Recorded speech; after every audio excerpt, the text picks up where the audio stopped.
Assalamualaikum warahmatullahi wabarakatuh. Kembali bersama kami 2A, saya Aji dan pertama Saya Ahmad Tabrani. kami adalah mahasiswa Fakultas Hukum Universitas Jambi. Jangan lupa tonton terus videonya sampai akhir. Dan jangan lupa juga like, komen, dan share ke teman-teman kalian. Semoga bermanfaat. Pengertian perairan pedalaman menurut pasal 8 ayat 1 Clause 1982, perairan pedalaman adalah sisi darat dari pangkal laut teritorial. Sedangkan menurut Undang-Undang Nomor 6 Tahun 1996 Pasal 3 Ayat 4 tentang perairan Indonesia disebutkan bahwa perairan pedalaman Indonesia adalah semua perairan yang terletak pada sisi darat dan garis air rendah dari pantai-pantai Indonesia, termasuk ke dalamnya semua bagian dari suatu garis penghubung. Sesuai dengan Undang-Undang Nomor 4 Tahun 1960, perairan Indonesia terdiri dari laut wilayah dan perairan pedalaman. Perairan pedalaman ini dibagi pula atas laut pedalaman dan perairan daratan. Laut pedalaman menurut pengertian undang-undang adalah bagian laut yang terletak pada sisi darat dari garis penutup, pada sisi laut dan garis air rendah.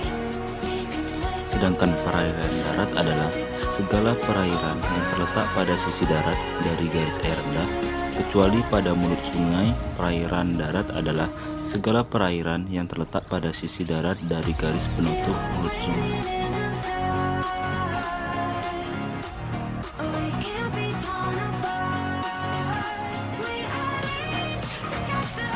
Perincian dari perairan Indonesia berdasarkan ketentuan-ketentuan dari Undang-Undang Nomor 4 Tahun 1960. Sekarang menjadi Undang-Undang Nomor 6 Tahun 1996. Hukum laut secara tradisional mengadakan pembagian laut atas laut lepas, laut wilayah, dan perairan pedalaman. Di laut lepas, terdapat rezim kebebasan berlayar bagi semua kapal. Di laut wilayah berlaku rezim lintas damai bagi kapal-kapal asing. Sedangkan di perairan pedalaman, hak lintas damai bagi kapal-kapal ini tidak ada. Perairan pedalaman dari suatu negara kepulauan terletak di dalam perairan kepulauan, di mana sudah ditarik suatu garis penutup atau closingan dalam hal muara-muara sungai, teluk, dan pelabuhan. Indonesia membedakan perairan pedalaman atau perairan kepulauan atas dua golongan, yaitu pertama, perairan pedalaman yang sebelumnya merupakan laut wilayah atau laut bebas. Perairan pedalaman ini disebut laut pedalaman atau internal seas. Kedua, perairan pedalaman yang sebelumnya merupakan laut pedalaman yang dahulu, selanjutnya dinamakan perairan daratan atau coastal waters.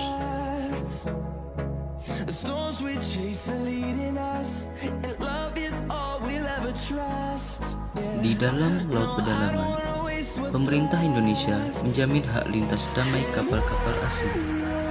Sebagaimana kita ketahui, laut pedalaman ini dulunya adalah bagian-bagian laut lepas atau laut wilayah, dan sudah sewajarnya kita berikan hak lintas damai kepada kapal-kapal asing. Sedangkan di perairan daratan tidak ada hak lintas damai. Ini adalah suatu hal yang wajar karena kedekatannya dengan pantai seperti anak-anak laut, muara-muara sungai, teluk-teluk yang mulutnya kurang dari 24 mil, pelabuhan-pelabuhan, dan lain-lainnya.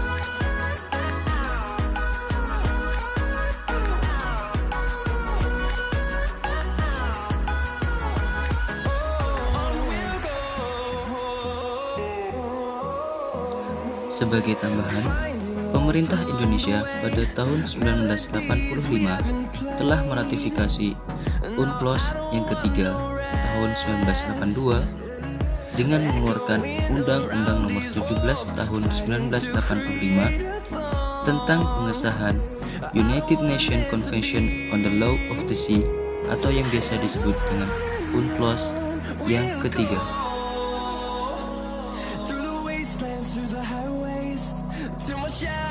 Kedaulatan negara atas wilayah perairan pedalaman menyebabkan tidak adanya hak lintas damai kapal asing di wilayah perairan pedalaman. Akan tetapi, Karena perairan pedalaman juga meliputi pelabuhan-pelabuhan, maka timbul pertanyaan, apakah benar suatu negara dapat menutup secara sepihak pelabuhannya? Padahal, seperti diketahui, bagi negara pantai maupun negara kepulauan, lalu lintas kapal asing, terutama kapal komersil yang sedang melakukan perdagangan internasional, mempunyai peranan yang sangat penting dalam hal perekonomian negara.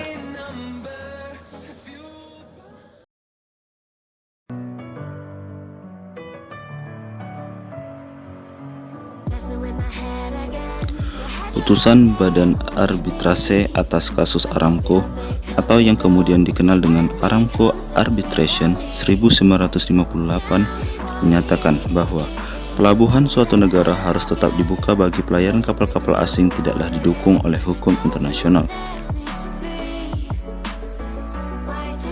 Tidaklah ada ketentuan juga bahwa pelabuhan bisa ditutup oleh negara karena kepentingannya, walaupun hal demikian tidaklah melanggar hukum internasional. Akan sulit sekali menemukan alasan pembenar bagi penutupan pelabuhan secara sepihak dari negara yang bersangkutan. Oleh karena tidak ada ketentuan umum tentang hak suatu kapal, terutama kapal komersil, untuk memasuki pelabuhan suatu negara, maka negara-negara biasanya membuat sendiri perjanjian-perjanjian bilateral maupun multilateral mengenai masalah tersebut.